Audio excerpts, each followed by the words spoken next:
Hello friends, स्वागत आहे तुमचं माझ्या नवीन एका व्हिडिओमध्ये. अन्वीज टिफिन व्लॉगमध्ये तुमचं स्वागत आहे. तर हे पहा, माझ्या डोक्यामध्ये आलं की चला आज आपण मेदूवडे आणि सांबर बनवूयात. का तर थंडी आहे आणि थंडीमध्ये मग असे पदार्थ खायला छान वाटतात आणि आमच्या अण्णांचं मेदूवडा हा फेवरेट आयटम आहे. त्याच्यामुळं मग हा आम्ही बनवतो. आणि मी मेन म्हणजे सकाळी नाश्त्याला नाही बनवत, तर मी रात्री बनवते. का तर गरमागरम मग सगळेच खायला असतात त्याच्यामुळे. तर मी काय केलं, झटकीपट डाळ घेतली, ती धुतली आणि मग गरम पाण्यामध्ये तिला भिजवली. तर अशा प्रकारे त्या डाळीला व्यवस्थित भिजवल्या आणि उडीद डाळ असते ना, त्याच्यामध्ये थोडीशी किंचित मी मुगाची डाळही टाकली आहे आणि उडीद डाळ ही भिजायला फार वेळ लागत नाही. 2 तास किंवा 1 तासात ती भिजून जाते डाळ. त्याच्यामुळे काही लगेच आदल्या दिवशी भिजवायची आणि दुसऱ्या दिवशी बारीक करायची, हा काही प्रकार याच्यासोबत करायची गरज नाही. उलटं जेव्हा आपण 1 तासापूर्वी भिजवली आणि लगेच केलं की ते फ्रेश, त्याचा वासही येत नाही. उग्र वास जो उडीद वड्यांचा असतो तो येत नाही, छान वास येतो. आणि अशा प्रकारे मग सांबार करायची तयारी केली. आज मी करणार आहे पूर्ण लाल भोपळ्याचं सांबार. काहीच नाही, फक्त कांदा, टोमॅटो टाकलं आणि लाल भोपळा टाकला आणि माझ्याकडे मी बटाटा टाकत नाही. मी वांगं टाकते, पण वांगं नव्हतं. मग आपल्या जिकडे जे साहित्य असतं त्या साहित्यामध्ये आपण करायला पाहिजे. मग फक्त मी लाल भोपळा मागवलेला, मग लाल भोपळा टाकला आणि कांदा, टोमॅटो टाकला आणि गाजर टाकला आणि लाल भोपळा टाकला आणि मग मुगाची डाळ आणि मसूर डाळ अशा 2 प्रकारच्या डाळी मी टाकल्या. पहा किती मोठाच्या मोठा भोपळा आहे आणि मी आता हा सगळा त्याच्यात ओतणार आहे. आणि मग अंदाज येईल मला की हा कसा आहे आणि काय आहे आणि किती आहे. हे दिला ओतून याच्यामध्ये मी आता हा लाल भोपळा, तर याच्या खाली टिश्यू पेपर पण होता, तो पण ओतून दिलेला आहे. मग तो काढला आणि त्याचे बारीक नंतर पीसेस केले मी त्या भोपळ्याचे. मग मसूर डाळ, मूग डाळ टाकली आणि मग ते स्वच्छ पाण्याने एकदा छान प्रकारे धुवून घेतली.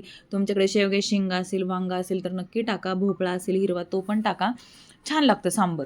तर आपल्याकडे जे काही आहे ते मी आता टाकलेलं आहे. तर तेवढंच होतं म्हणून तेवढंच टाकलेलं आहे.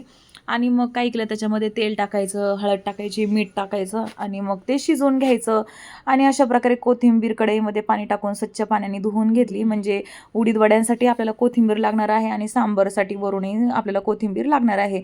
म्हणून अशा प्रकारे कोथिंबीर 2 पाण्याने मी स्वच्छ प्रकारे अशी धुवून घेतलेली आहे त्याला. अजून एकदा पाण्याने मी त्याला धुवून घेते आता स्वच्छ प्रकारे. म्हणजे जेणेकरून त्याच्यातली माती वगैरे काय जे असते, ते औषध वगैरे काय फवारणी-बिवारणी करतात ते निघून जातं. अशा प्रकारे सगळ्या भाज्या धुवून घेतल्या पाहिजेत आणि मग त्या चिरून वगैरे घेतल्या पाहिजेत. तर कोथिंबिरीचं मग चिरल्यानंतर धुतल्यावरती फार पसार होतो, म्हणून ते चिरण्याच्या आधीच ती स्वच्छ धुवून घेतली, काही प्रॉब्लेम येत नाही. आणि मग अशा प्रकारे अद्रकही घेतलं होतं उडीद वड्यात मी टाकण्यासाठी आणि मग माझ्या डोक्यात आलं चला स्वीटाच गाजरचा हलवाही बनवूया. तर माझा जो व्हिडिओ आहे ना, जो आम्ही गेलतो गुलटेकडी, पुण्यातलं सर्वात मोठं भाजी मार्केट आहे तिकडे, तिकडून आम्ही गाजर आणलेले. तर ते गाजर मग तसेच होते. मग म्हटलं चला आज तसा गाजराचा हलवा करूयात. त्या हलव्याला काही मुहूर्तच लागत नव्हता. मग घेतलं मी फटाफट ते गाजर, त्याचे व्यवस्थित साल वगैरे काढले आणि ते स्वच्छ पाण्यामध्ये टाकले. मग त्याच्यानंतर मग आता मी काय करणार आहे, ते किसणार नाही आहेत. तर मी त्याला डायरेक्ट मिक्सरला लावून त्याला बारीक पेस्ट करून टाकली त्याची आणि मग तूप टाकून गाजर त्याच्यामध्ये कढईमध्ये टाकून दिले आणि ते थोडेसे हलवायचे. हलवले की मग त्याच्यामध्ये साखर, दूध तुम्हाला जे काय ॲड ऑन करायचं असेल ते करू शकता. जर तुमच्याकडे खावा किंवा कंडेन्स मिल्क काही नसेल तर तुम्ही दुधाची साय टाकली तरीही खूप छान लागतो. विलायची पावडर आणि ते टाकायचं त्याच्यामध्ये.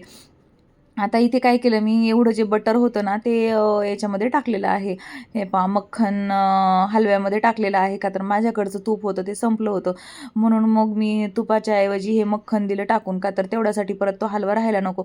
ऑलरेडी गाजर आणून फार दिवस झालं होतं, म्हणून मग मी हे केलं.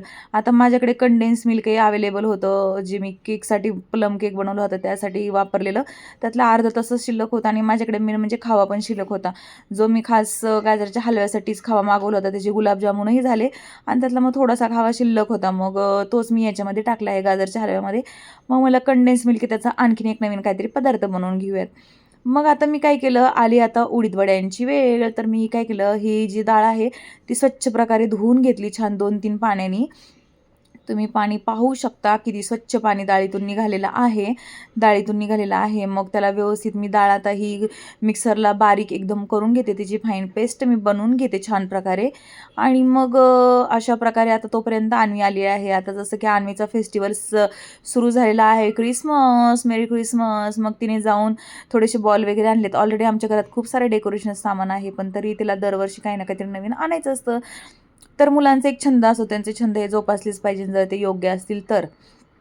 आणि अशा प्रकारे मग बारीक चिरून कोथिंबीर घेतली, अद्रक लसूणची पेस्ट घेतली आणि मग गाजराचा हलवा अशा प्रकारे रेडी होता. आता अन्वीला हा फेस्टिवल आवडतो का तर तिला गिफ्ट्स मिळतात म्हणून. बाकी काही आम्ही फार देवधर्म करणारी लोक आहेत. आम्ही कशालाही उत्तेजन वगैरे म्हणजे अन्वीला ही करत नाही. आणि अशा प्रकारे केलेलं मी सांबर तर इतकं टेस्टी आणि इतकं सुंदर झालं होतं आमच्या अण्णांनी दुसऱ्या दिवशी म्हणजे सांबर ते इतकं आवडीनं खाल्लं, इतकं सुंदर त्यांना सांबर ते आवडलं. आणि आणि त्याचबरोबर मग असे उडीद वडे आता हे केलं, त्याच्यामध्ये मस्तपैकी त्याला उडीद डाळ बारीक करून त्याला व्यवस्थित हलवून घेतली, त्याच्यामध्ये मीठ टाकलं, मिरची टाकली, अद्रकचे पीसेस टाकले, कोणी कोणी खोबरंही टाकतं, छान लागतं. कोथिंबीर भरपूर टाकायची, मिरचीचे तुकडे वगैरे आणि भरपूर त्याला हलवायचं. त्याच्यामध्ये सोडा किंवा काहीच नाही टाकायचं. आणि तोपर्यंत गाजराच्या हलवामध्ये अशा प्रकारे साखर टाकून घेतली आणि खवा टाकून घेतला आणि तो आता सारखं त्याला हलवत राहायचं का तर मग तो खाली लागण्याची शक्यता असते. आणि नंतर मग दूध ॲड करायचं. आता मी तर कंडेन्स मिल्क टाकलेलं नाही आहे, फक्त खावाच टाकला होता. जेवढा काही खावा होता तेवढा सगळा मी त्याच्यामध्ये टाकून दिलेला आहे.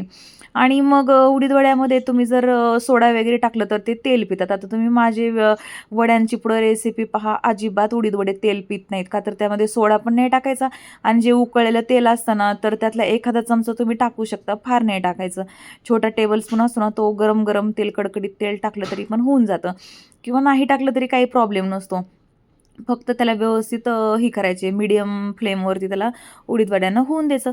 आता हलवामध्ये ना मी दूध टाकलं होतं आणि त्याला व्यवस्थित मी हलवून घेत होते आणि इतका टेस्टी आणि इतका यम्मी हलवा झाला ना, खूपच छान झाला. आणि आता मी कढईमध्ये तेल टाकत आहे हे करण्यासाठी, उडीद वडे करण्यासाठी. आणि काही नाही, मग सांबर जे होतं ते आपलं शिजवून घेतलं होतं. त्याच्यात अद्रक लसूणची पेस्ट टाकून थोडंसं चिंच आणि गूळ टाकला होता, मीठ टाकलं होतं, सांबर मसाला टाकून सांबर बनवलेलं. आणि मग अशा प्रकारे पाणी लावून आपलं उडीद वडे सोडले. उडीद वडे मला असेच सोडता येतात, मशीनची किंवा कशाची आपल्याला गरज पडत नाही. मला छान प्रकारे उडीद वडे बनवता येतात. तुम्ही ते पाहू शकता की मी हे सगळे उडीद वडे हाताला पाणी लावून उडीद वडे व्यवस्थित सोडलेले आहेत. तर उडीद वडे जसे मी तळायला घेतले तसे मी ताटही करायला घेतले का तर गरम गरम मग सगळ्यांना देण्यासाठी. मग अशा प्रकारे ताटही रेडी केले आणि टाकले होते वडे. तर तेल थोडंसं तळलं हे नव्हतं म्हणून मला असं वाटलं खाली चिटकले होते, पण काही नाही. मग अशा प्रकारे झाले. पहा, जेवढं तेल आहे ना शेवटपर्यंत तुम्ही तेवढंच तेल पाहाल की तेल आहे ना, वडे बिलकुल तेल पिल्लं नाही वड्यांनी त्या. आणि जेवढंच आहे तेवढं. जर तुम्ही सोडा टाकलं ना तर खूप पितात वडे तेल. आणि एक आयडिया सांगते की राहिलेले जे पीठ असताना जेवढे मेदूवडे असते तेवढे गरमागरम द्यायचे आणि राहिलेलं पीठ असते त्याचं भज्यासारखे सोडायचे आणि मग दुसऱ्या वेळी त्याचे मेदूवडे करायचे. मी ही सेम प्रोसेस आता मेदूवड्यांची दहीवडे जे असतात त्याची रेसिपी काही मी तुमच्यासोबत शेअर नाही केली, पण याचे दहीवडे खूप छान लागतात. मी बनवले पण तुमच्यासोबत शेअर नाही केलं. आणि आता अशा प्रकारे सगळं दूध आटलं होतं आणि आपला गाजराचा हलवा होता इथे रेडी. पेशे गाजर का हलवा. आणि अशा प्रकारे आपलं सांबरही रेडी होतं आणि सगळ्यांनी खायलाही सुरुवात केली. ती गरमागरम घट्ट असं छान प्रकारे सांबर. आणि अन्वीनी खाली बसून मस्तपैकी पेपा पिक पाहत पाहत तिचा मेदूवडाचा एन्जॉय सुरू होता. तुम्ही थंडीमध्ये हा करून पहा आणि शक्यतो रात्री करायचं. रात्री मस्त थंडी सुटलेली असते आणि असं गरमागरम मेदूवडा, सांबर, गाजराचा हलवा मेनू एकदम एक नंबर भारीच.